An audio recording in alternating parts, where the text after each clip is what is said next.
All right, so I've kind of worked my way from the head kind of down. You can see, I kind of worked my way all the way around. You can feel the fin rays right here, and I've gotten all the way down to the tail. Now, what I have found, I don't know if you want to do it or not. Sorry, I'm trying to get a good angle here. Is what I have found helps me on crappies is you see how I got this cut all the way down to the base of the scales. What I'll do on a crappie is I'll cut along this curve up to that last fin ray on both sides. And the reason I do that is because crappies are so scaly that once you start prying and bending and folding on that skin, they tend to lose a lot of scales, so I don't want to do that. And I found that when I do that cut, it helps to take a little bit of the tension off of where you're folding that skin at right here. Now, as I was saying before, when you get down to the tail, it's a little bit more difficult because the skin really wants to hang on to there. So I don't know if it's just tendons or nerves or what that holds it on, but yeah, they get to be a little bit more difficult. So you really got to make sure you're taking your time on that. So we'll just keep going. Hopefully I can get this before my video times out again. So as you can see, just very slowly working my way down.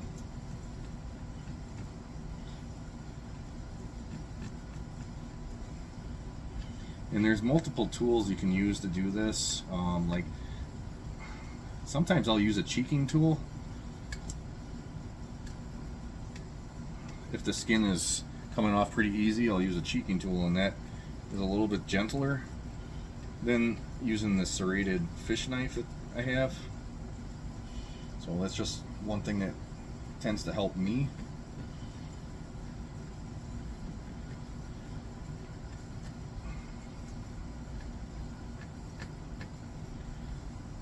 Just keep working your way around. Now the rays in the tail, they kind of go, let me grab this real quick. These rays kind of go up in here, so you got to kind of get access to that. And then what I do is I come in with a shear or a scissors and I'll cut my way around.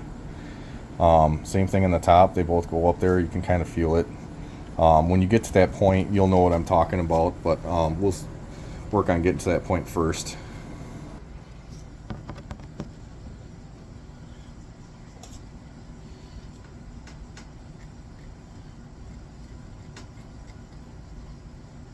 Another thing I do too is try to hold this up for you. I'll take my knife and I'll tuck it underneath that skin, and I'll just kind of just slightly go back and forth to try to free that up a little bit, and just kind of work my way around. And then I'll come back and just continue to trim that skin back.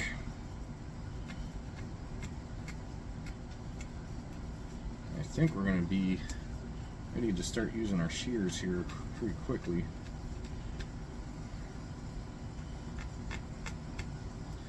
Now, if you, by all means, if you wanted to, if you catch fish and you're planning to eat them, you can do this too, because the amount of meat that you get from doing this is unbelievable. Because when you're left, after you get done skinning the whole fish, you're taking all of the meat out of it, and you can make your fillets pretty easily after it's all out. Not saying you have to do that, but it's just a thought if you were trying to learn how to do this. So now what I've done is I've gotten to, trying to change my angle here, worked my way around, and you can see kind of where my thumb is. I got that skin kind of pushed back a little bit. Now what I do is on that show side, I'll take my shears and I put my fingers on that show side, and I'll put my shears down in there, and I make sure that with my fingers being on the show side, I'm making sure that I'm not poking through with my shears. And then I just kind of, you can kind of hear me cutting through that, right? I just kind of work my way back slowly. I don't want to cut through. There we go. It's very easy to do that. And then when you cut through, that's a bad place to have to fix, is at the tail juncture, but it is, you can fix it. A little bit of epoxy sculpt or something like that can help with that. And then I just kind of work my way around that curve there, coming back to the coming back to the seam. But a walleye, I have found that the walleye's fin rays are super thick, and they can tend to be kind of hard. So a good pair of shears would be ideal for doing this. Now I'm probably going to come back in here and go a little further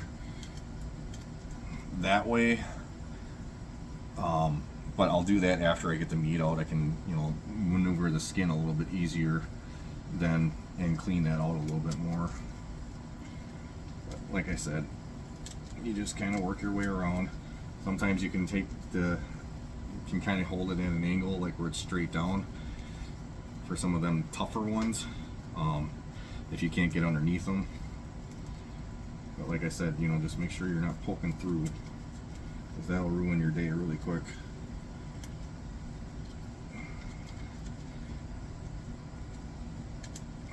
And you just cut through. So that is loose. This section is. Now what I'll do, I don't go all the way around. I know a lot of people are gonna probably not like that. But once I get down to where the fins are, I stop and I spin it around, and obviously I cut the tail free over here, and then I spin it around and I start working on this side now. So what I do, that I put the skin kind of back where it was, like that, and then if you push down below your cut line, the skin will actually kind of raise up, and that helps me so I'm not dragging across the part that I just got done, because if you drag across that part, you could easily lose scales. So I don't do that. I just a little bit of pressure, and you can see how it's kind of opening up. Well, that also raises that up a little bit, so every time you do that, it raises it up. And so I push down in there, and then I just start making my cuts. And then I just do very lightly. See right there, there's a scale just kind of, I don't know if you can see that, scale just kind of poked up a little bit, but that's not bad. It's on the cut line. The only time that ever becomes a factor is if you're doing like a 360 mount where you want both sides finished. Obviously you close your seam and you have to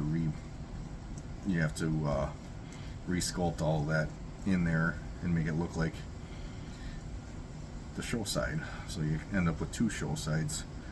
Now I just kind of, like I said, I just push down all the way down, and then I get to the tail, and once I get to the tail, see, I've already gone in quite a ways just from that. Once I get closer to the tail, I'll put my thumb in there and I'll raise it up a little bit and just work my way the rest of the way down here.